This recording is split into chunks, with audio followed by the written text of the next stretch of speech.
Raptor Series SSR Replacement Parts. SSR End Cap Replacement. First, remove the seal screw at the end of the board. Repeat for the opposite end.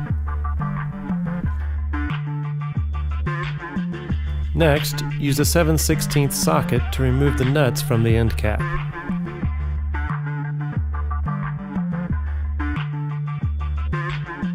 Remove the end cap. Now you are ready to replace the end cap. Place the 3 pegs on the end cap into the slots on the running board. Then slide the end cap into place. Fasten the 7/16 size nuts onto the pegs on the end cap.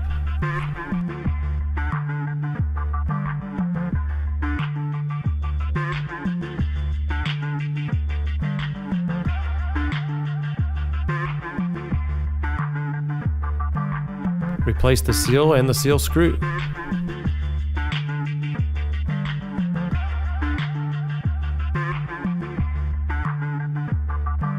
Now you have completed the SSR End Cap Replacement.